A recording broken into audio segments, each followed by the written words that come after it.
Hoje eu planejei para essa aula, nós vamos rever os esquemas que nós fizemos na aula passada, né, para reforçar esse conhecimento, e eu vou falar sobre mecanismos de controle do metabolismo, e se der tempo vou falar um pouco mais sobre insulina e glucagon, tá certo? Então só para vocês saberem.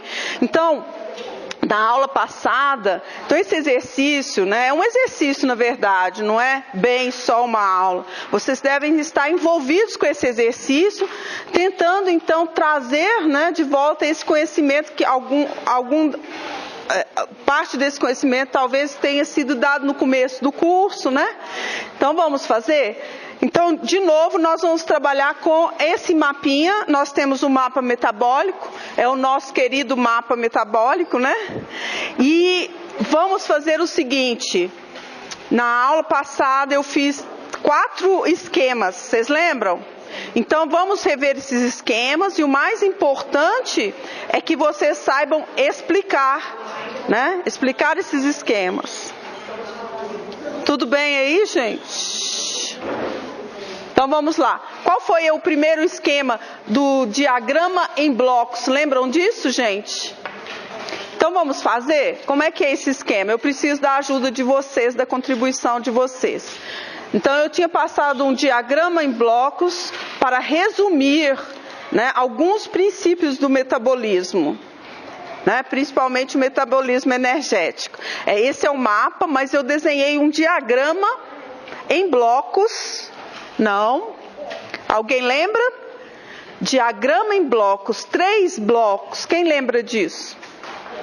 Preciso da ajuda de vocês. Não? Ok? Então vamos relembrar aqui, tá? Se alguém tiver feito anotações, pode me ajudar também. Então é o seguinte, o que eu tinha explicado é que o metabolismo celular, né, quando a gente olha no mapa metabólico, ele parece um circuito elétrico, né? Descrição, né? Ele apresenta uma grande complexidade, mas a gente pode extrair algumas coisas, né, principais desse metabolismo complexo, né, de várias vias. Veja que nós estamos vendo o metabolismo energético, né? O uso de carboidratos, lipídios e proteínas para gerar energia. Mas existem inúmeras outras vias, né? Principalmente, por exemplo, as vias que dizem respeito à síntese proteica, à replicação do DNA, à síntese de compostos secundários, né? Que é também muito complexa em plantas, né? Então nós temos uma variedade de vias metabólicas, e a gente está focando naquelas que dizem respeito à geração de energia. Então, o que eu tinha falado é o seguinte, que existe um bloco, né, são 3 blocos, né, como é que esses 3 blocos, eles se conectam, né? Então, esse primeiro bloco aqui, ele é o bloco de, quem lembra? Catabolismo, muito bem, catabolismo ou degradação, catabolismo. Então, é o bloco de catabolismo. Então, nós temos a participação das moléculas combustíveis. Essas moléculas combustíveis, nós vimos que são carboidratos, lipídios e proteínas, né? Então, nós temos carboidratos, os lipídios, né? E as proteínas. No caso aqui, as proteínas vão ser degradadas, vão gerar os aminoácidos. Então, nós estamos falando, na verdade, de metabolismo de aminoácidos, né? Bom, no bloco de catabolismo, o que vai ser gerado nesse bloco? O que a gente gera nesse bloco? A gente gera energia? Gera, né? A própria respiração celular gera energia, tá certo? Então nós temos reações de oxidação, onde os elétrons vão ser recolhidos, vão para a cadeia de transporte de elétrons, e na cadeia nós vamos ter o processo de OXFOS. O que é OXFOS? Fosforilação oxidativa. Então a maior parte da energia vai ser gerada por aqui. Então nós vamos ter a geração de ATP. né? Então, ATP vai ser gerado nesse bloco a partir de ADP, né, da fosforilação do ADP. E este ATP poderá então ser usado no segundo bloco. Esse segundo bloco é de quê? Vocês lembram? Catabolismo, anabolismo, né? Então, catabolismo diz respeito à degradação. Então, aqui eu tenho a geração de ATP, eu tenho a geração também de uma molécula que é chamada poder redutor. Que molécula é essa? É o NADH ou o NADPH? NADPH. Então, nós vamos ter a formação de NADPH. Então, NADP+, NADPH.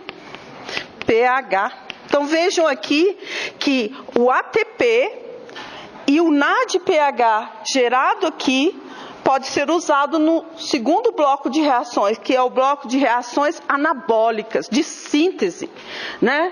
Vamos ver um exemplo para sintetizar. NADP+, né? Na verdade é NADP+, mais H+, né? Não, aqui desse lado, né? É NADP+, assim. Bom, o que mais que eu gero aqui? Então, eu gero energia na forma de ATP, eu gero NADPH. O que mais que eu gero? No bloco de catabolismo, eu gero os intermediários. Não é isso? Então, eu tenho os intermediários. Então, intermediários, né? Então, são moléculas, por exemplo, as triose e fosfato, que são geradas na via glicolítica, né? Então, essas moléculas, né, elas podem ser totalmente oxidadas a CO2 e água, mas também podem gerar intermediários. Esses intermediários, eles vão fazer parte do pool, do conjunto de moléculas, né, da célula. É o conjunto, tá certo? Então, o pool de moléculas, em inglês aqui, né, conjunto de moléculas da célula que podem ser usados no bloco de anabolismo. Tá certo? Então, esse bloco aqui é o bloco de anabolismo. Vejam, eu estou fazendo esse diagrama e eu peço que vocês façam um exercício de tentar repetir esse diagrama. Tentar repetir sozinhos em casa, né? Como que é o metabolismo, tá certo? Então, aqui eu tenho essa junção aqui. Nesse anabolismo, eu tenho síntese de pequenas moléculas. Por exemplo, eu posso ter síntese de aminoácidos aqui, tá certo? Né? E esses aminoácidos, eles podem ser usados aqui. Então, aqui são blocos, os blocos que vão construir as macromoléculas. Então, aqui é síntese de macromoléculas. Síntese de macromoléculas. Eu vou dar um exemplo. Macromoléculas. Olha só. Por exemplo, eu tenho aqui a via glicolítica, formação de piruvato. Eu tenho a formação de piruvato. O piruvato é um intermediário da via glicolítica?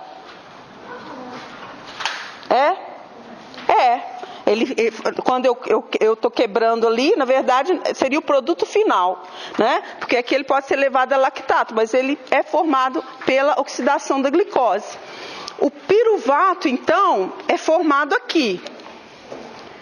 O piruvato pode formar alanina? O piruvato pode formar alanina, né? Por uma reação de transaminação. Aminotransferase. A alanina é um bloquinho de proteínas.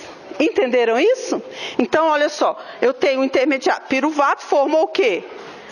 Alanina. Alanina pode ser usada na síntese de proteínas. Entenderam isso? Tá certo? Bases nitrogenadas.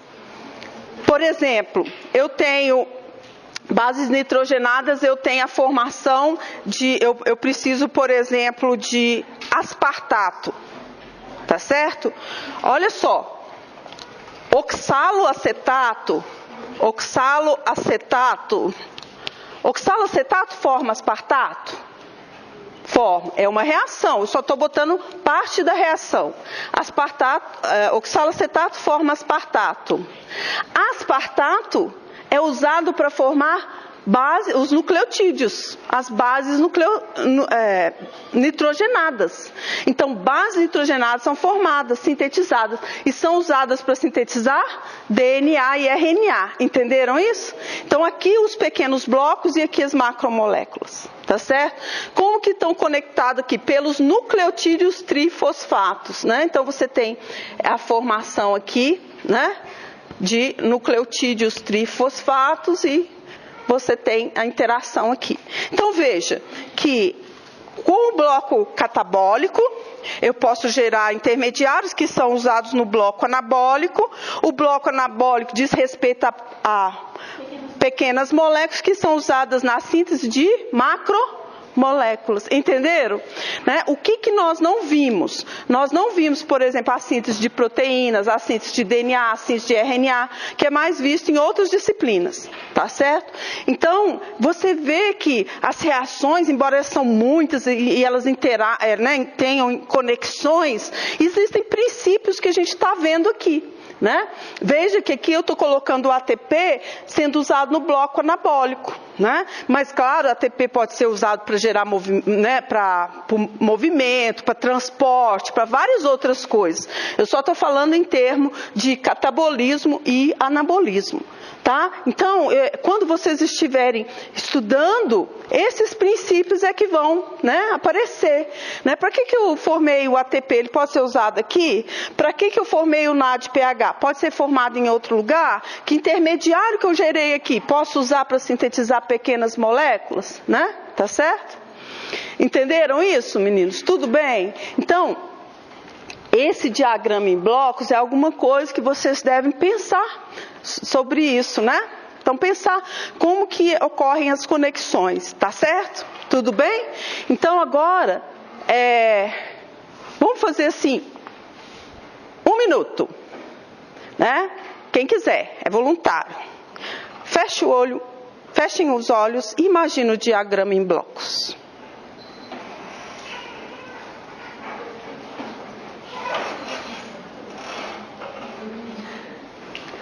Entenderam? Então, esse exercício de imaginar, né? O diagrama em blocos tem 3: catabolismo, anabolismo e síntese de macromoléculas. Quanto mais vocês explorarem esse tipo de coisa, de perceber ligações, perceber como que as coisas estão ligadas, melhor, né? Porque a glicólise não é, igual eu falei, retilínea, só um. Ela inteira, né? Existem vias ali que vão conectar. Entenderam? Então, pratiquem pensar nisso aqui. Pensar mesmo, igual eu falei, fechar os olhos e imaginar o diagrama em blocos. Qual é o entendimento que existe aqui e assim por diante. Então, agora, né, vamos ampliar um pouco e olhar o bloco os blocos de catabolismo e anabolismo. Existem moléculas que elas funcionam assim, como pontos de encruzilhada, onde a partir delas, né, são geradas outras coisas e outras coisas convergem para elas, tá certo? Então, o exercício que nós fizemos na aula passada, e que é importante, né, que a gente repita, também é algo que vocês podem praticar, relembrar, ver as características, né? Então, eu fiz na aula passada o destino, né? A gente fez um brainstorming sobre o destino de 3 moléculas principais, né? Que eram glicose 6-fosfato, glicose 6-fosfato, o piruvato e o acetil-CoA, né? Então, nós havíamos feito com essas 3 moléculas. Então vamos repetir esse pensamento. Também sugiro para vocês fazerem esses desenhos em casa, sozinhos, né? Será que eu sei quais são os destinos da glicose 6-fosfato? Será que eu sei aqui como que piruvato é gerado e os destinos? E o acetil-CoA, será que eu sei? Tá certo? Então vamos ver aí o que vocês conseguem, com o que vocês conseguem me ajudar. Vocês estão com o mapa na frente de vocês. Então, vamos trabalhar um pouco neste mapa e eu vou pegando as respostas, tá? Então, vamos ver a glicose 6-fosfato. A glicose 6-fosfato, ela é usada, como que ela é formada? Então, vamos ver.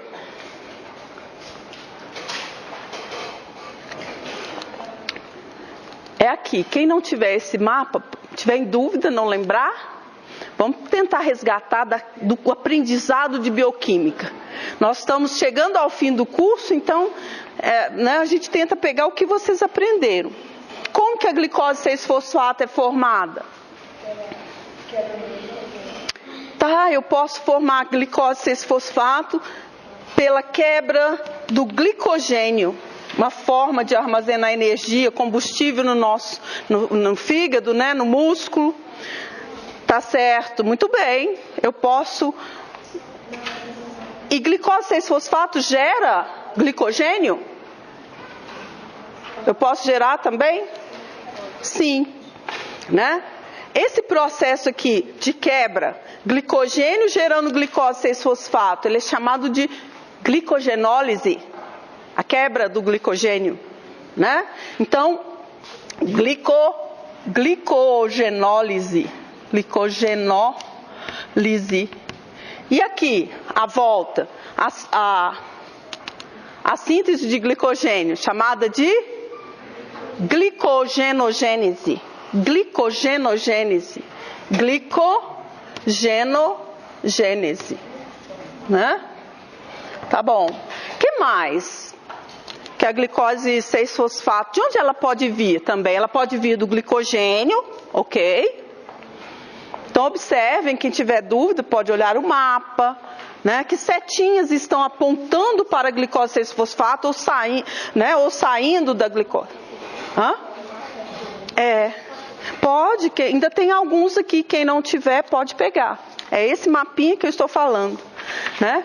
Eu brincava com um aluno meu no laboratório de eu falei assim, você faça cópias e fica grudando assim no teto, em cima da cama, na geladeira, né? E ele estava estudando para fazer uma prova e saiu-se bem. Mas ele falou assim, eu perguntei se ele colou no teto, ele falou que não. Mas colou na geladeira, tá certo? Então,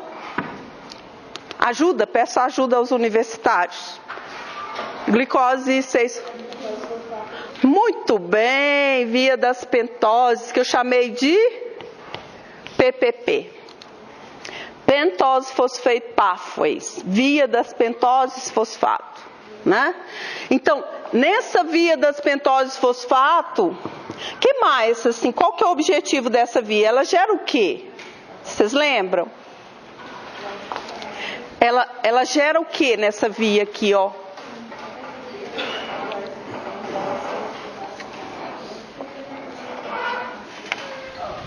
O que gera?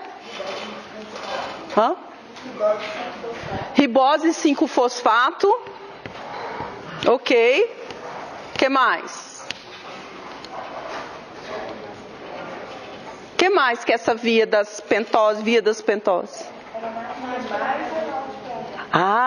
Aqui, ó, gera NADPH. Lembra que a gente está falando da via catabólica gerando NADPH, né? Para o anabolismo aqui. Então, gera ribose, gera NADPH. Né? Que mais que a glicose?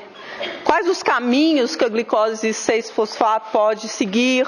Ou caminhos que podem convergir na glicose 6-fosfato? Piruvato, ok. Piruvato, beleza. Piruvato.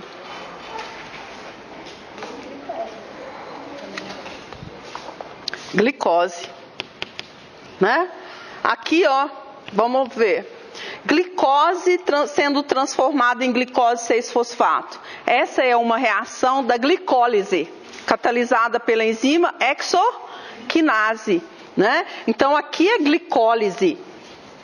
Glicólise. Se nós estivermos falando do fígado, a volta glicose 6-fosfato para glicose é da via de neoglicogênese ou gliconeogênese. Então isso aqui é neo, né? Neoglicogênese. Neoglicogênese. Mais alguma coisa? Se vocês perderem aí, eu perco aqui no meu esquema. Então vamos ver. Então a glicose 6-fosfato, ela pode ser desviada para a via das pentoses, pode ser usada para gerar piruvato. Aqui eu posso caminhar até o oxigênio. Posso caminhar até o oxigênio aqui? Como aceptor de elétrons? Sim. Oxfos, né? E aqui a glicose. Então vejam, o fígado, ele vai ter a glicose 6-fosfatase. Quando está produzindo glicose, então o fosfato vai ser removido, a glicose vai ficar livre e vai ser lançada na corrente sanguínea, tá certo? Né? No caso, se produção de glicose 6-fosfato no músculo a partir de glicogênio, aí o músculo não expressa glicose 6-fosfatase. Então vai usar essa glicose, né? E não lançá-la na corrente sanguínea, tá certo? Faltou alguma coisa? Isso é com vocês. Faltou ou não? Não?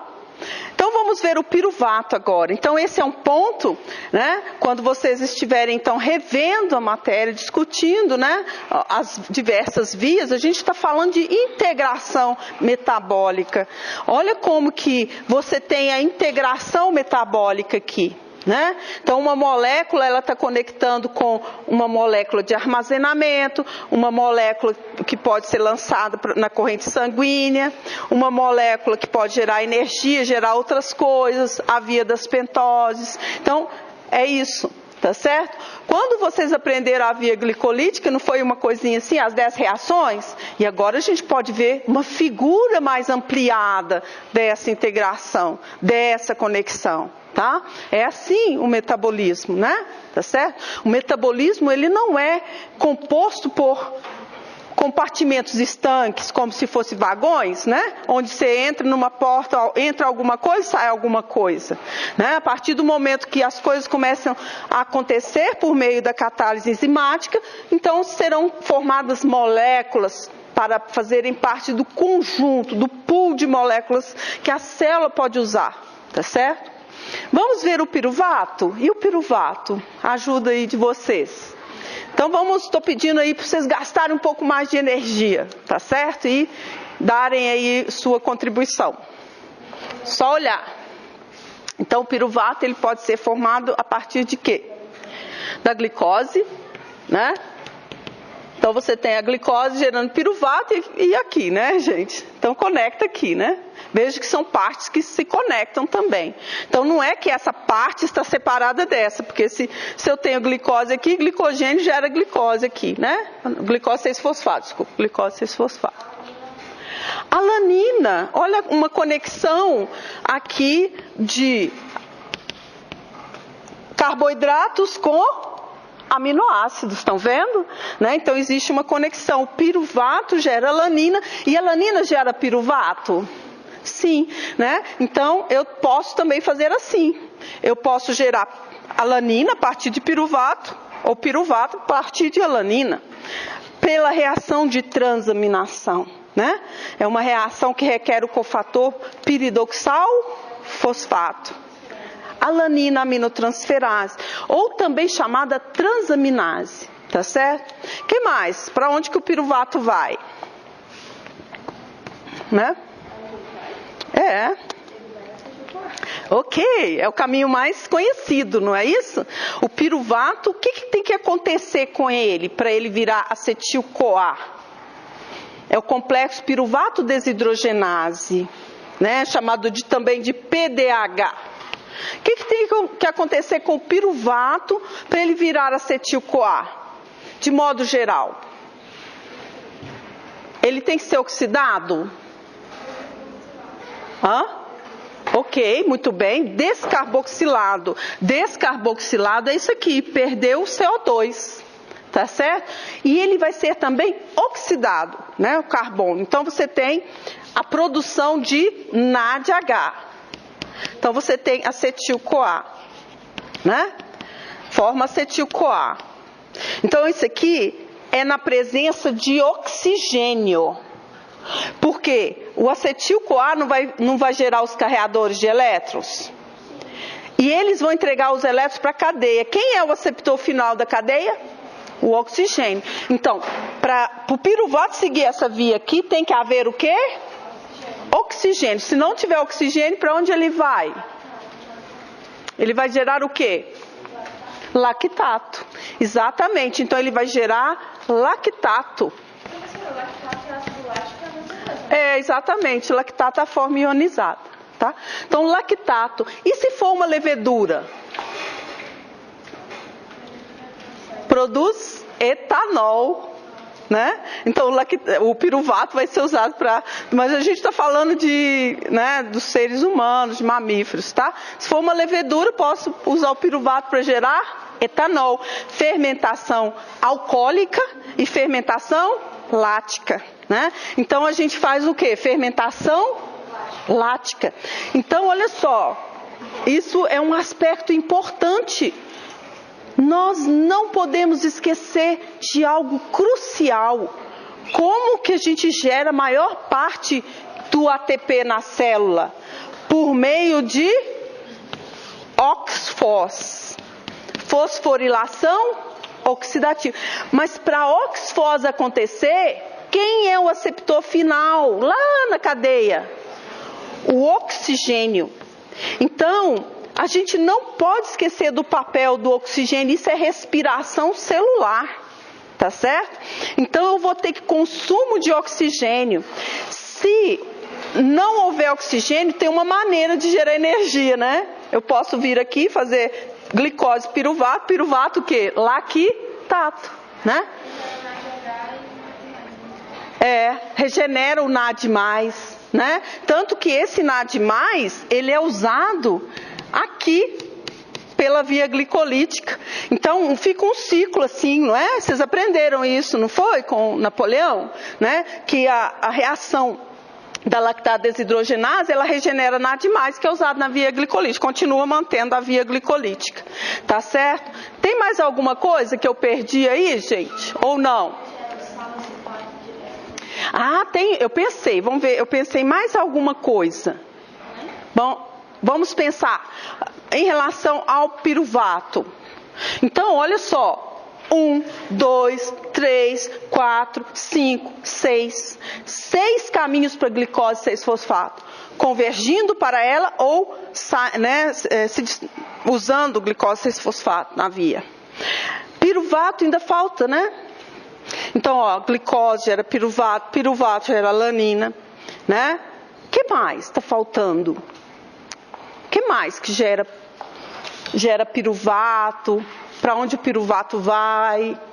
Observem no mapa. Todas as respostas estão no mapa. Quem tiver em dúvida, leia o mapa, estude o mapa.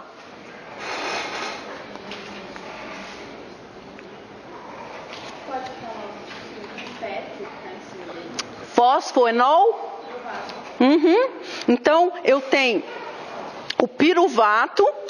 Quando ele o que tem que acontecer com ele? Ele é carboxilado. E ele vai formar oxaloacetato. Oxaloacetato é um precursor de glicose? Sim. Né? Então, aqui nós temos a enzima piruvato carboxilase. Aqui, da via de neoglicogênese. A via de neoglicogênese. Então, aqui eu vou colocar o CO2 entrando, né, só para vocês lembrarem. Então, a entrada do CO2 carboxilação vai formar o oxaloacetato. O oxaloacetato vai formar o PEP, fosfoenol piruvato, que é também da via de neoglicogênese. Tá certo? Neoglicogênese. Então, ficou meio perto aqui, né? Eu vou botar um negócio assim para separar, para vocês saberem exatamente, né? Que mais? Existem outras interações aí que vocês conseguem observar?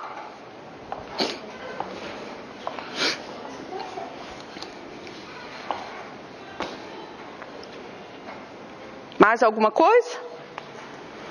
Estou com vocês aí. Encerrado aqui?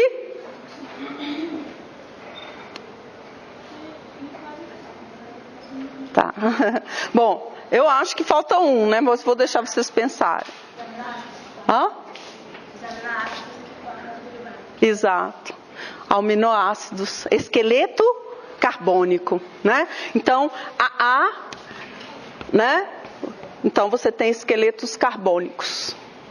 Indiretamente vão chegar até aqui, tá certo? Então, olha só, vamos ver essas interações aqui. Então, do piruvato, aqui é glicólise, né? Aqui é catabolismo do esqueleto carbônico, aqui é transaminação, aqui é a reação da piruvato desidrogenase, reação da piruvato carboxilase, né? Então veja que agora nós estamos falando de integração, a gente começa a observar essas coisas, né? Isso aqui vai variar, né? Dependendo do órgão, dependendo da célula, dependendo do estado nutricional, dependendo se existe algum outro estado, né? Ou seja, de doença, por exemplo, né? Então a utilização, dependendo se tem oxigênio, se não tem oxigênio, né? Vamos fazer agora do acetil-CoA. O acetil-CoA, vamos ver. Então, peço ajuda aos universitários, né? Então, vamos ver. Preciso, então, do input, né? Da ajuda. Vocês observem, por favor, o acetil-CoA. Para onde ele vai? Isso, certinho. Ciclo de Krebs. Aqui no ciclo de Krebs, ele vai produzir NADH, FADH2 e GTP. Então, pelo ciclo de Krebs, eu tenho resgate desses elétrons que vão ser, então, encaminhados para a cadeia de transporte de elétrons. Muito bem. O que mais que eu tenho aí? Em termos de seta, conexões do acetil-CoA.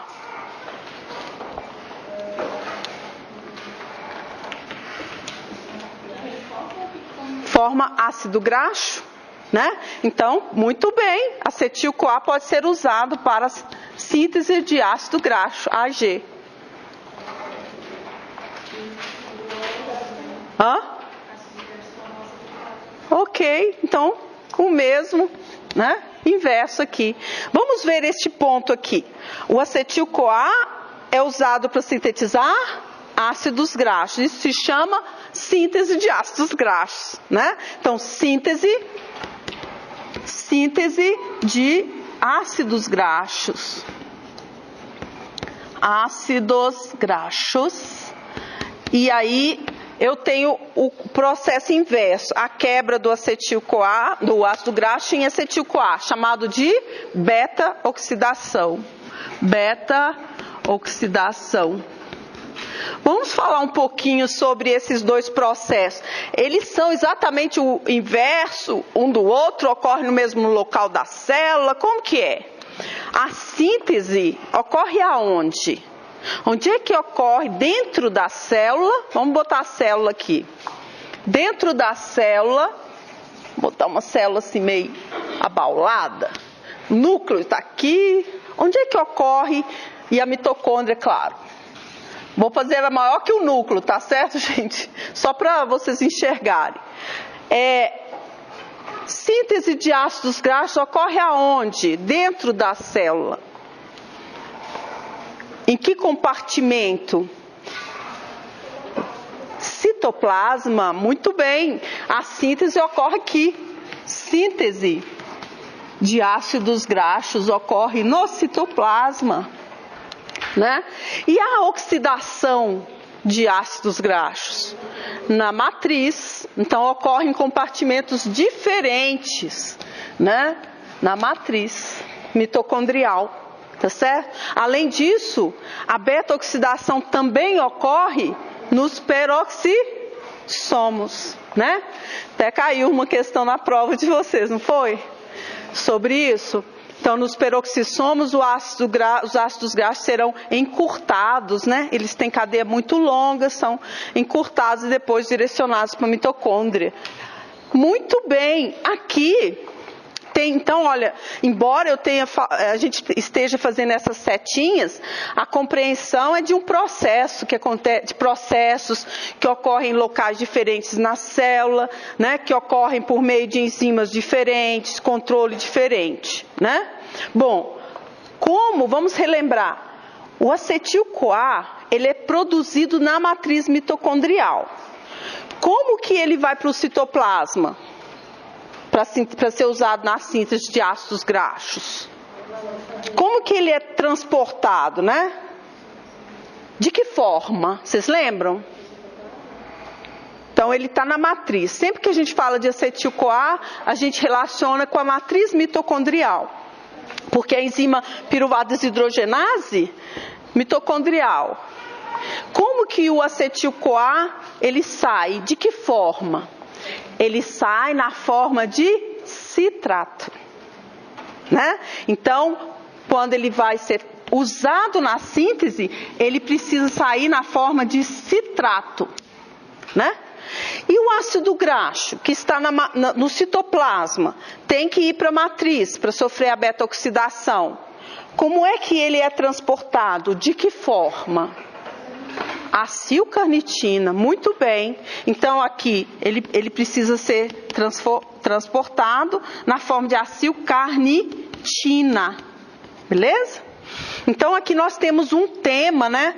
Toda vez que vocês souberem, pensarem no processo que acontece em diferentes compartimentos, tem que ter um sistema de transporte. Por quê? A membrana mitocondrial interna, ela é impermeável. Não é isso que a gente aprendeu, né? Então, a gente tem que ter o sistema de transporte. Então, vamos ver, o que mais que eu tenho do acetil-CoA? Setinhas que convergem ou que divergem do acetil-CoA? Isso, formação de corpos cetônicos. Corpos cetônicos são formados a partir de acetil-CoA, corpos cetônicos. Os corpos cetônicos, como eles são chamados mesmo? Beta-hidroxibutirato e acetato. Onde eles são formados, os corpos cetônicos? Eles são gerados, quem produz corpos cetônicos? No nosso organismo? O fígado. Então, os corpos cetônicos, eles são produzidos no fígado. Né? O fígado usa corpos cetônicos? Não. Lança na corrente sanguínea. Nos tecidos extrahepáticos, eles são reconvertidos a acetil-CoA e usados para gerar energia. Né? O que mais? A setinha aí do mapa. As setinhas, né, que vocês estão vendo. Isso. Então, eu tenho um intermediário aqui, HMG, vou colocar colesterol, né? Eu sei porque que colocaram o HMG-CoA. É porque ele é intermediário, entendeu? Então, eu vou colocar colesterol, né? Certo? Então, eu posso gerar colesterol a partir de acetil-CoA. Mais alguma coisa? E a produção de acetil-CoA? O piruvato, muito bem, ele pode ser formado a partir do piruvato. Aí vocês já conectam aqui, ó. Então veja, piruvato, acetil-CoA, então todo esse bloco do piruvato já conecta, né? Conecta aqui, tá certo? O piruvato, o que mais que gera acetil-CoA?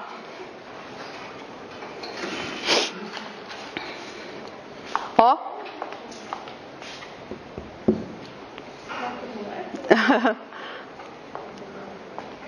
Não. Isso, aminoácidos, muito bem. Então, os aminoácidos, eu tenho alguns aminoácidos que geram acetil-CoA. Eles são chamados de aminoácidos cetogênicos. Então, aminoácidos cetogênicos podem gerar acetil-CoA, né? Tem mais alguma coisa que eu estou esquecendo? Observem, por favor. Hoje eu estou pedindo para vocês trabalharem um pouquinho aí nesse mapa e a minha atenção ficar mais livre, tá bom? Né? Então, tudo certo aqui? Tudo certo? Então vamos fazer assim. Olha só. 1, 2, 3, 4, 5, 6. Tá certo? Então a gente fala assim: glicose. Glicose 6-fosfato 6. Ok? Então, o que eu quero que vocês pratiquem? Aprendam os destinos da glicose 6-fosfato. Aqui nós estamos quando? 6. Se tiver perdido algum aí, vocês que vão me falar. Certo? Vamos ver o piruvato. E aqui eu estou falando destinos ou... então são vias que convergem ou vias que partem da glicose 6-fosfato 6. Cada um de vocês pode fazer isto, né? Na calmaria, né? Numa calmaria, pode ser debaixo de uma árvore. Sentou lá e falou assim: agora eu vou fazer aqui um esquema onde eu vou mostrar quais são os destinos, quais são as vias que convergem ou saem da glicose 6-fosfato. Eu sei isso. Não é memorizar, é lembrar das conexões, tá? Porque não precisa falar assim, A1 é glicogenólise. Não. Eu tenho 6. Pensa nas 6, não precisa ser nessa ordem, tá certo? Eu sei que glicose 6-fosfato era isso e isso, tá certo? Vamos ver aqui no piruvato, ó. 1, 2, 3, 4, 5, 6, 7. 7 destinos aqui. Então, glicose 6-fosfato 6, piruvato 7. E o acetil-CoA? Acetil-CoA está tudo aqui, gente? Depois eu vou fotografar para pensar nisso aqui. 1, 2, 3, 4, 5, 6, 7. Acetil-CoA 7. Né? Aí... existe um desafio, né?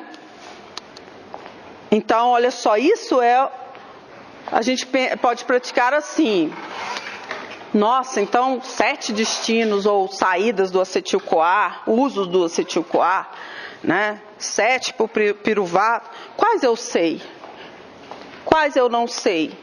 Né? Vocês podem fazer essa pergunta. Eu não tenho clareza dessa via, como que ela é, né? Entenderam isso, gente? Então, agora é o momento da gente caminhar nesse processo de integração, né, das vias.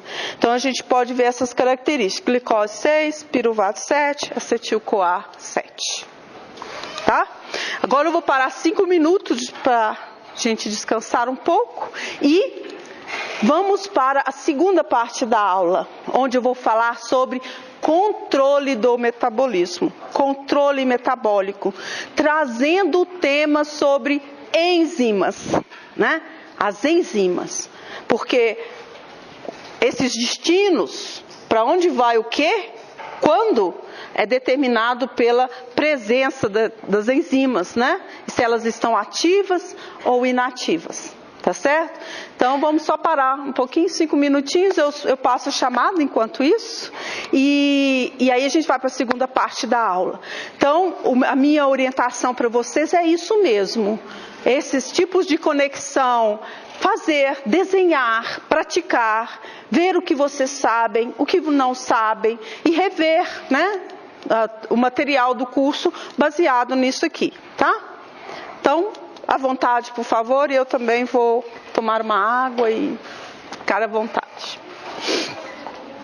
Vou passar a chamada. Aqui. Oi. Aqui, quando você falou do salacetato, ó. Uhum. Que vai ao salacetato, vai a PEP e PEP vai pro vato, não tem? Não. É piruvato, oxalacetato, aí já conecta aqui, ó, PEP sobe. Sério que PEP sobe? É. Olha só. A via glicolítica, a anel não tá, o fósforo não tá, ele, aqui, não, olha a setinha aqui. Vai e volta, vai e volta. Sim, só que aqui ele não vai descer para piruvato. Mas aqui, quando ele está descendo, você não está fazendo neo, você está fazendo glicólise. Não, mas eu não estou discutindo se é neo ou se é glicose, eu só estou discutindo que dioxalacetato ele vai a fosfenol piruvato, ele também vai a piruvato. Tá, pode ser, sim. É isso? Eu posso transformar o oxaloacetato em piruvato. Entendeu? É possível. É porque eu não estava falando eu não estou relacionando com as vias. Entendi. Eu estou só relacionando o que forma, o que não. Ok. Depois fazer Professor, ele vai formar aminoácidos no nucleotídeo. Ele vai formar. Ele quem? O quadradinho do anabolismo.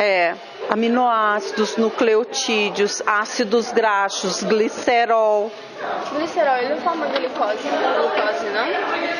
Não, eu estou falando que o glicerol pode ser formado a partir da via glicolítica.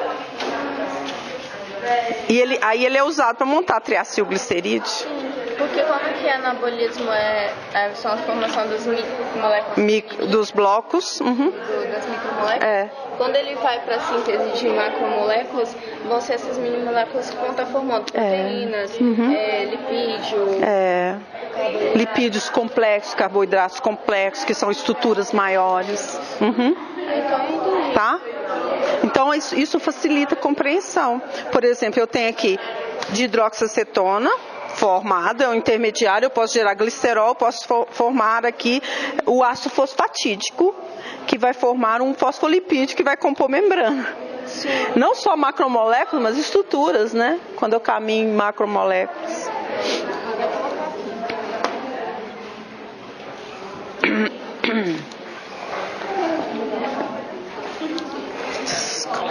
Obrigada, professor. De nada. Obrigada. De nada.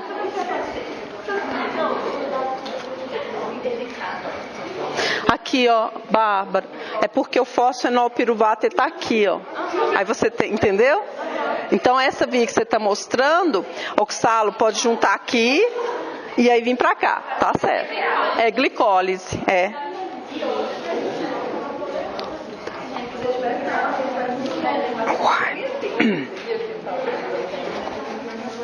Deixa eu fotografar.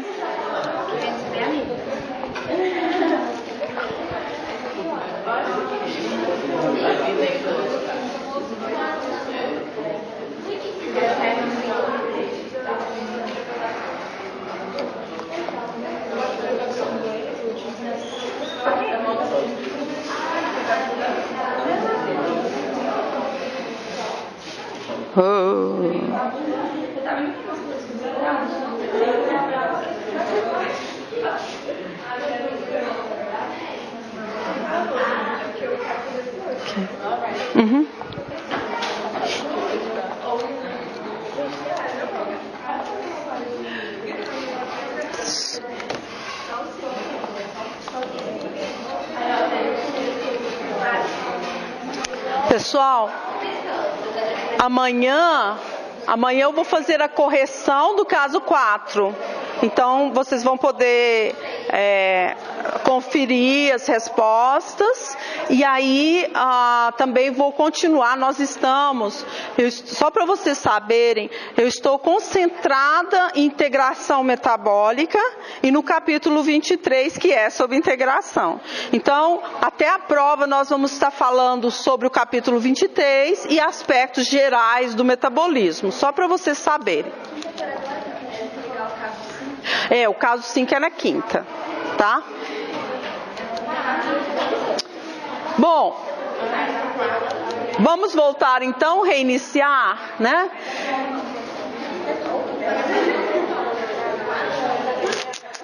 Eu vou apagar aqui, tá?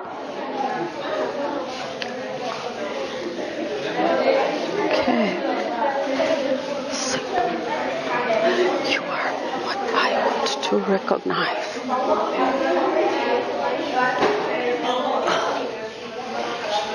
Important.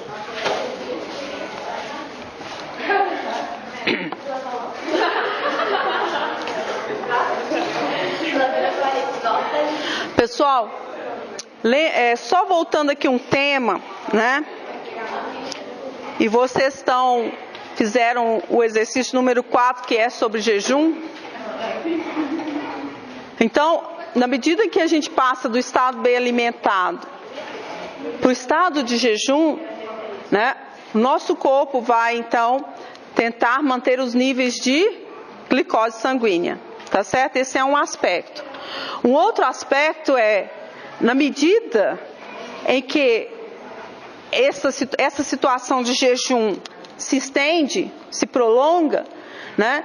Então vai haver mudança no controle e na regulação para evitar o gasto de proteínas, tá certo? Porque as proteínas, dependendo de quanto a gente perde de proteína, isso pode levar à morte, né?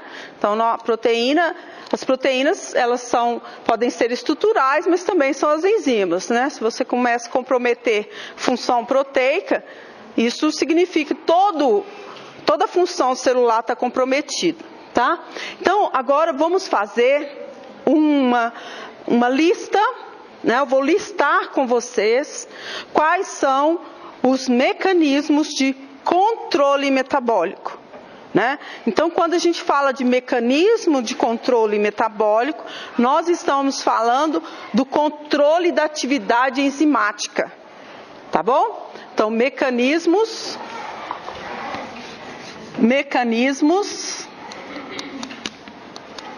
do controle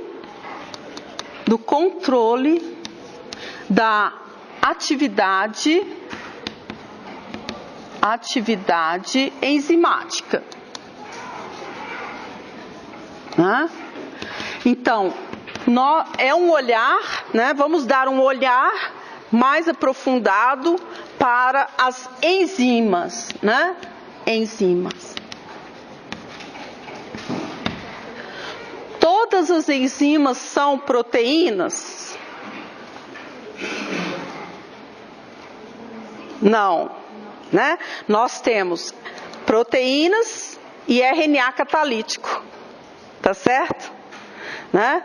Ou, então, tem enzimas cuja natureza é proteica, proteínas, né?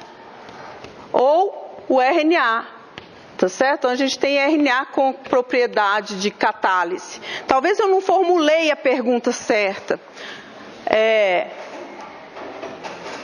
Somente as proteínas têm atividade catalítica? Não, você pode ter também o RNA catalítico, tá certo? Então, podem ser proteínas e também o RNA tem alguma propriedade. Então, seria mais propriedade de catálise. Vou colocar assim, catálise. A catálise em biologia pode ser feita por proteínas e por RNA, tá certo? Bom, que é um tema que a gente não cobre aqui. Então, essas proteínas, né, nós vamos focar só aqui, proteínas. Essas proteínas, elas podem existir num estado ativo ou inativo, tá certo? Então, a atividade dessas proteínas, que são chamadas enzimas, né, ela pode ser controlada. Vamos ver como pode se dar esse tipo de controle. Então, você tem um estado onde esse estado tem atividade e não tem atividade, ativo e inativo. Então, a catálise pode ser feita por proteínas, são as enzimas, né? Ou o RNA catalítico. Bom, e aí? Final do curso, vamos buscar lá no nosso conhecimento sobre enzimas. O que vocês lembram de ter visto que poderia alterar a atividade das enzimas? Ok, fosforilação. É a primeira coisa, né, que veio no seu pensamento, vamos ver aqui. Então, fosforilação, ela entra num tipo de controle chamado modificação covalente reversível. Então, vou listar esse mecanismo aqui. Modificação modificação covalente reversível. Exemplo de um controle por modificação covalente reversível: fosforilação,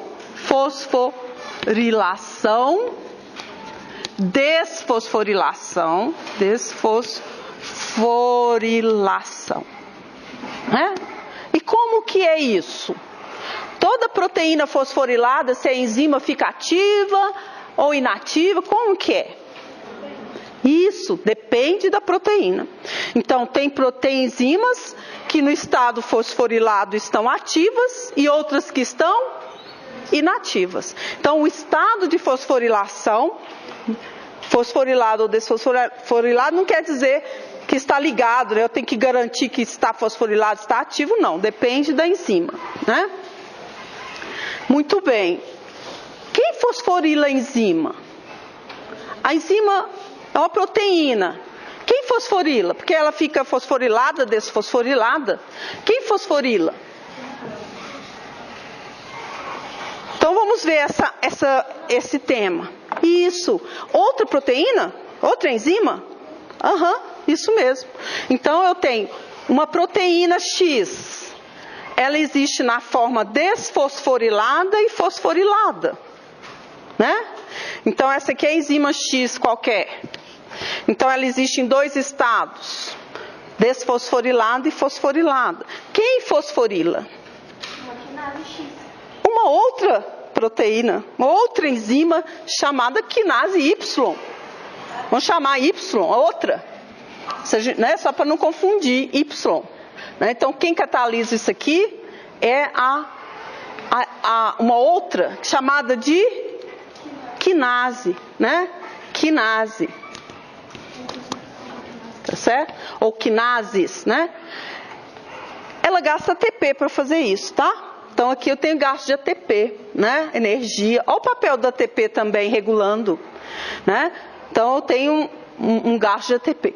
A enzima Y, ela pode também ser regulada por fosforilação e desfosforilação? Pode. Eu posso ter ali, subindo ali acima do quadro, uma outra proteína Z que fosforila ou desfosforila. Não, uma quinase, por exemplo, que fosforila Y. Entenderam? Então, essa Y pode também ser regulada por fosforilação, desfosforilação. Tá? Isso, cascata de fosforilação. Para ter esta enzima que vai atuar na minha molécula, tá certo? Ela tem que ter um controle lá em cima por outras enzimas. Vamos supor que a enzima X, ela esteja ativa quando ela está na forma fosforilada. E ela transforma a molécula A na molécula B. Então a enzima X, ela já não atua numa enzima ou proteína, ela está atuando num composto, numa molécula A e B, entenderam? Então, para ter esta transformação da via, de uma dessas vias, vamos supor que a enzima X transforma A em B e ela é regulada por fosforilação, desfosforilação. Entenderam isso? Né? Mas quem está fosforilando? Outra proteína, outra enzima, né? Agora, ela não pode ficar permanentemente assim. Então, quem retira o fosfato? É outra proteína, né? Fosfatase. Então, se tem uma quinase, tem que ter quem aqui? Uma fosfatase. Fosfatase. Então, não pode confundir. Uma é o controle da enzima que vai catalisar a reação de interesse. A outra é uma reação que vai ativar ou inativar a enzima. Entenderam? Né? Então essa daqui é uma reação de ativação da enzima X. E a enzima então vai catalisar a reação de interesse. Então isso aqui já não é mais proteína. A enzima X, os substratos da enzima X não são proteínas, são outros compostos. Né? O que mais? Então, quais são os aspectos modificação covalente. E por que é reversível? Modificação covalente reversível. Covalente porque existe a ligação, ocorre a ligação covalente do fosfato. E reversível por quê? Porque eu posso hidrolisar esse fosfato aqui. Posso inseri-lo e retirá-lo, né? Então, assim a enzima vai ficar mais ou menos ativa, né? Tá certo? Muito bem, modificação covalente reversível. Então, por que eu coloquei aqui, ó, exemplo? Isso é um exemplo. É a mais conhecida, a mais estudada. Mas é possível ligar coisas covalentemente à enzima e modificar a sua atividade, que não seja o fosfato. Pode ser outra molécula. Pode ser o AMP. Pode ser glutationa. Entenderam? Então, existem outras modificações covalentes reversíveis, mas o nosso exemplo é fosforilação, desfosforilação, né? Tá certo? Bom, o que mais que controla a atividade da enzima? Alosteria, alosterismo ou alosteria, né? O que é essa alosteria? Alosteria. Como que é essa alosteria? Você tem um efetor alostérico, positivo ou negativo. Então, esse efetor, ao ligar-se na enzima, promove uma mudança conformacional e mudança na atividade da enzima. Não é isso que vocês aprenderam? Foi isso? Tá certo? Então, a alosteria é ligação à enzima, mudança de conformação. Só lembrando que eu estou lembrando, por exemplo, a alosteria, né? O PRPP, que é uma molécula PRPP, é a ribose ativada que ocorre na síntese de nucleotídeos. O PRPP é um efetor alostérico. Ele se liga, principalmente na primeira enzima de síntese de purinas, e ativa a enzima. Ela fica mais ativa quando está com o PRPP ligado. O que mais? Controla a atividade das enzimas. Vocês aprenderam? Busquem lá nos armários do início do curso. O que vocês aprenderam sobre controle da atividade? Como que a enzima as enzimas podem ser controladas? Temperatura, isso mesmo. Temperatura. Então, as enzimas, elas têm uma temperatura ótima, né? Essa temperatura ótima, geralmente, né, tem um ponto assim onde ela tem máxima atividade, tá certo? E depende, né, da enzima, depende do organismo. Por exemplo, vocês já imaginaram como que seria a curva de temperatura das enzimas que vivem em águas termais, né? Presentes em micro-organismos, né? Então, deve estar lá em cima, né? Deve ser resistente aqui, sei lá, 70 graus, 90 graus. Interessante, né? Então, temperatura, muito bem. As enzimas, elas têm uma temperatura ótima para o seu funcionamento. Por isso que nossa temperatura é mantida regulada, não é isso? A nossa temperatura é regulada. O que é regular mesmo, que eu expliquei?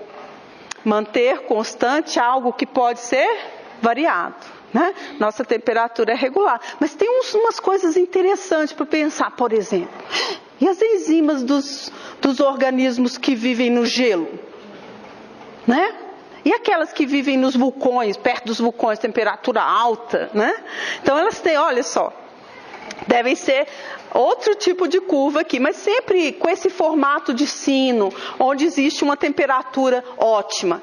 Ou seja, aqui, atividade enzimática, se eu colocar aqui atividade, né, da enzima e a temperatura, tem uma temperatura ótima. O que mais que pode ser usado? O pH, mesma coisa, não é? O pH tem, toda enzima vai ter, então, um pH aqui, onde você tem, né, esse pH aqui, onde num pH a atividade é máxima. Então, eu tenho alosteria, eu tenho temperatura, eu tenho pH, né? É interessante, por exemplo, quando a gente estuda a fotossíntese, as enzimas do ciclo de Calvin, que corresponde à fixação de CO2, né, estão no estroma, são regulados pela variação no pH. O que mais? A concentração do substrato. A concentração do substrato, ela pode ter uma concentração do substrato, né? Pode ter um efeito, mas ele não é tão marcante para todas as enzimas, né? Então depende do mecanismo enzimático aqui.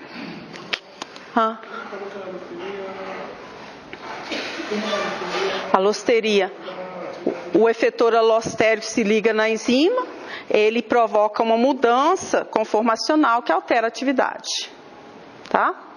Que mais, gente? Vamos ver. O que mais vocês aprenderam que controla a atividade? Eu vou dar uma dica. O local da atividade, exatamente, igual eu falei, compartimentalização, igual um bom exemplo são as enzimas do ciclo de Calvin, elas estão no estroma, não estão localizadas, então compartimentalização um modo, né? Compartimentalização, né? Dependendo de onde ela está na célula, o ambiente, então isso vai controlar, né? A atividade da enzima. O que mais? Tem mais coisa. Então, modificação covalente, alosteria, temperatura, o pH, a concentração do substrato, a compartimentalização. O que mais? Que pode ser usado para controlar a atividade da enzima.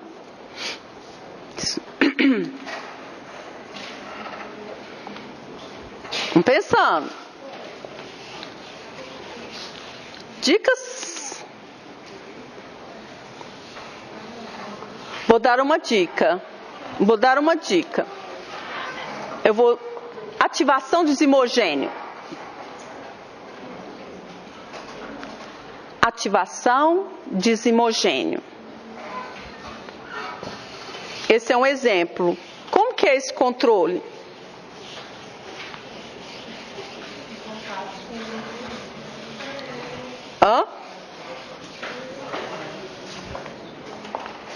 Ativação de desimogênio. Vocês lembram? Isso, são enzimas. Então, o desimogênio é a enzima inativa, aí ele sofre modificação covalente irreversível. Então, o processamento, alguns resíduos de aminoácidos são existe a quebra da ligação peptídica, formam-se cadeias, por exemplo, que são unidas, né? Reunidas são reunidas por ponte de sulfeto. Então, modificação covalente irreversível. Quebrou, não volta mais. Então, outro exemplo é modificação covalente, e ela é irreversível,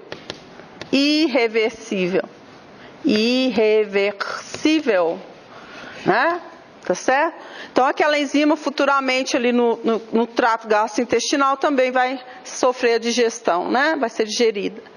Então, exemplo, ativação de desimogênio.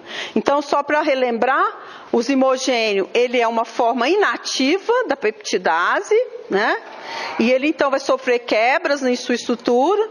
Realmente é uma quebra da ligação peptídica. Alguns resíduos de aminoácidos, dependendo da enzima, vão ser perdidos. E aí ele vai passar a ficar na forma ativa, né? Então, é isso. Quebra, hidrólise da ligação peptídica. Que mais? De que modo também eu consigo regular a atividade enzimática? Ela é regulada por processo também de associação e desassociação de substâncias, né? É, excelente. Então, é associação, desassociação.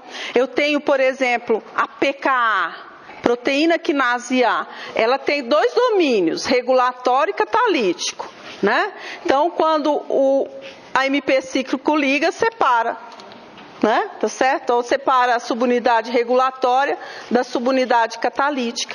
Mas você deu um exemplo muito bom, que é a ACC. A ACC é aquela enzima que funciona na via de síntese de ácidos graxos. E a enzima, ela é assim, quando ela forma esses oligômeros, né? A subunidade se associa como se fosse um colarzinho de contas. Quando está associado, está ativa. Quando está desassociado, está inativo. Então, uma outra maneira de regular é essa. E veja, o citrato, por exemplo, tem uma influência nesse processo de associar, desassociar. Então,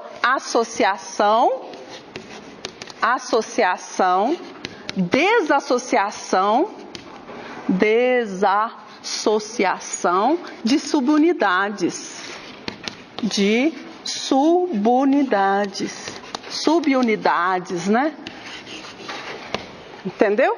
Então, igual eu coloquei, ela pode estar assim, na verdade ela fica como se fosse dois, assim, um dímero, e depois assim vai se associando, né? Isso aqui é um processo reversível, né? Vai e volta, né? Igual aqui, pKa também, né? O AMP cíclico liga, separa, então ela fica ativa, tá certo? Reversível. Então, o CMP, uma vez que ele seja degradado, volta para cá. Então, inativa, ativa. Mesma coisa. Inativa, ativa. Tá? Então, esse é um processo que é possível, né, para regular. O que mais? Nossa, são vários, né? Muita coisa. Vamos pensar. A própria presença da enzima, eu posso controlar? Ela está lá? Não está. Posso. Como? Síntese e degradação, né? Então, eu posso enviar um sinal, por meio da transdução de sinal para o núcleo, avisando, sintetize, vou precisar. Ou posso enviar um sinal para ubiquitinas, degrade, não vou precisar. Tá certo? Então, síntese e degradação, a 9. Síntese e degradação. Vamos ver esse processo aqui, síntese e degradação. Hã?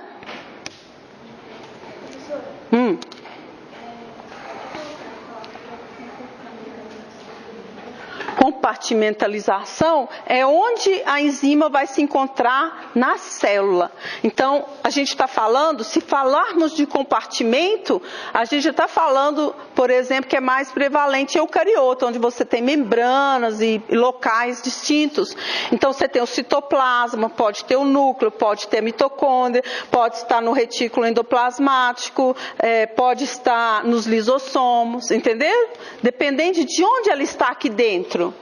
Tá? O ambiente onde a enzima está influencia em sua atividade. Né? Então, por exemplo, estudos mostram a presença de enzimas glicolíticas no núcleo. O que está fazendo ali? A gente não sabe. Como que é controlado ali? Entendeu? Né? Então, a gente tem essa compartimentalização. Vamos ver aqui, ó, síntese e degradação.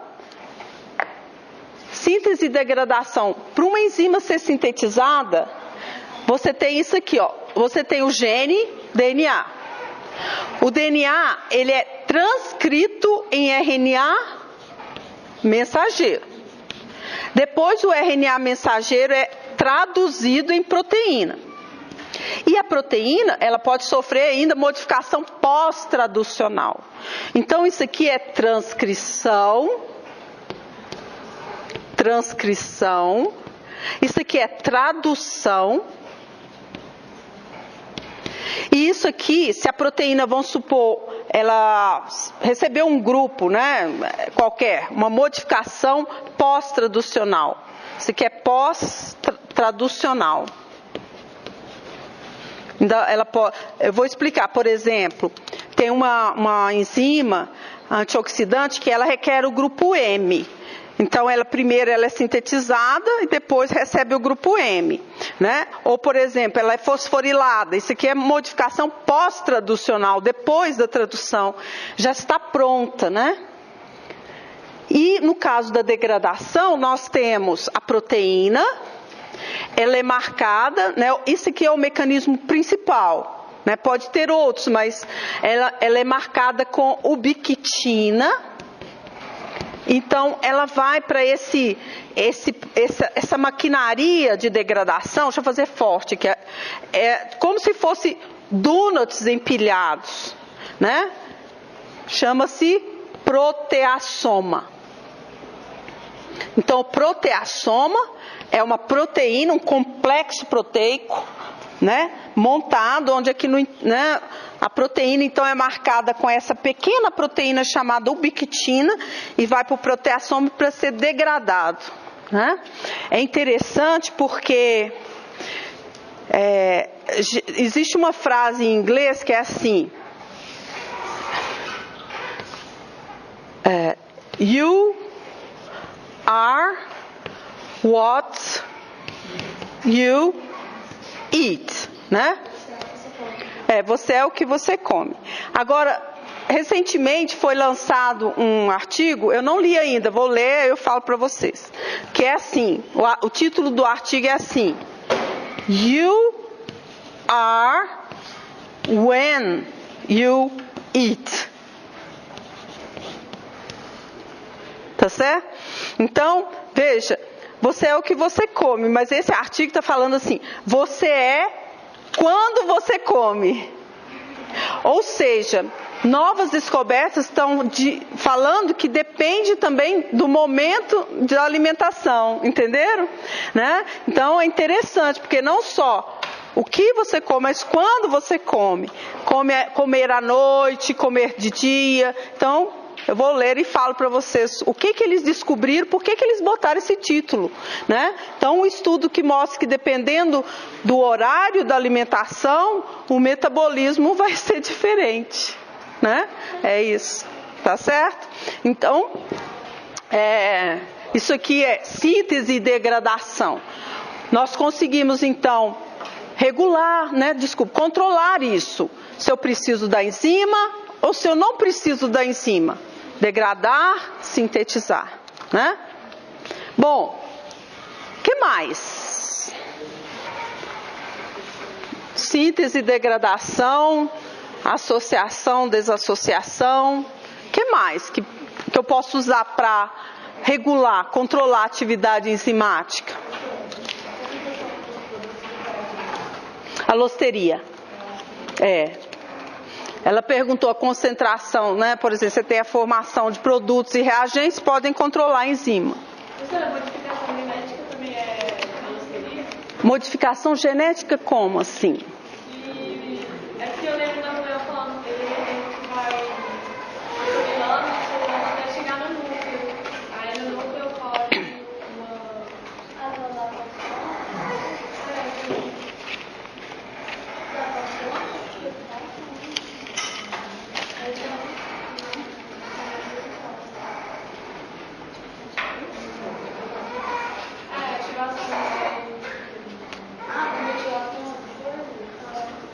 tá.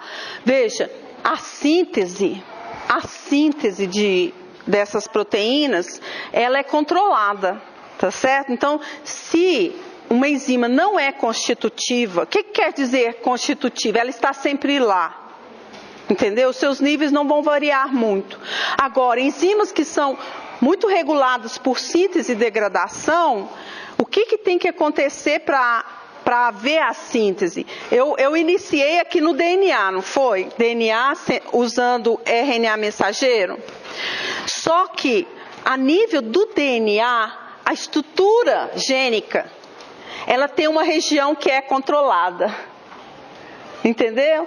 Então, ela tem uma região que controla esse processo, se vai transcrever ou não. É chamada de região promotora. Então, para transcrever, para que aconteça isso aqui, você tem que ter uma ativação da região promotora. E essa ativação pode vir lá de cima, entendeu? de outros, porque são os chamados fatores de transcrição. Então, os fatores de transcrição também podem ser regulados para chegar aqui, ligar aqui e promover a transcrição. Então, eu acredito que ele esteja falando em controle a nível de expressão gênica. Então, neste caso, nós temos proteínas que vão se ligar aqui, são chamadas fatores de transcrição. Fatores de transcrição. E esses fatores de transcrição podem ser regulados também. Ter mecanismo de regulação, fosforilação, entendeu? Modificações no fator que vão fazer ele chegar até aqui. Entendeu isso? Tá? Então, em relação ao núcleo, nós estamos falando da produção da enzima. Para produzir a enzima, nós precisamos de transcrição e tradução. E a transcrição pode ser controlada. Isso aqui é o gene, esse aqui é o DNA, né? Lá no núcleo. Então, antes do gene, você tem as regiões que controlam esse processo. E esse controle se dá por proteínas, fatores de transcrição. Entendeu? Fez a ligação? Tudo bem? Então, o que mais, gente? Nós não chegamos ao final. O que mais que pode ser usado para controlar?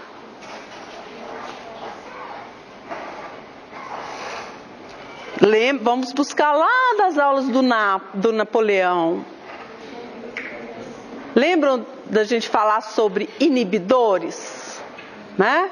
Nós temos moléculas que são inibidoras, né? Inibição competitiva, vocês lembram disso? Inibição acompetitiva. Então, a molécula que chega lá e liga na enzima e inibe, né? Pode ser, por exemplo, o inibidor competitivo. Como que ele age?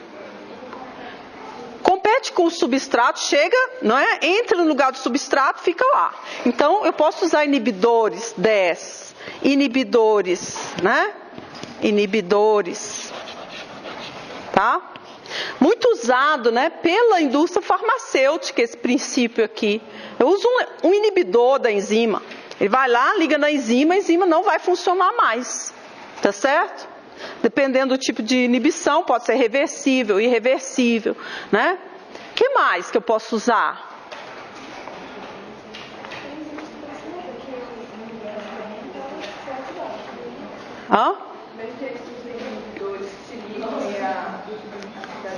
Ou ativadores, né? Inibidores ou ativadores, né? Inibidores, ativadores. Então, são moléculas que não necessariamente, né, os ativadores é mais difícil, porque quando a gente fala nos ativadores, provavelmente estão trabalhando com alosteria, né? Mas o inibidor, ele não precisa, só chega lá, a presença dele bloqueou, né? Ligou ali e bloqueou o sítio.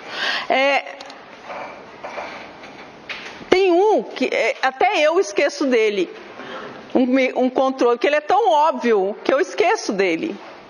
Né? Listo todos esqueço. Qual é? São os hormônios. Né? Eu controlo a atividade enzimática pelos hormônios. Hormônios.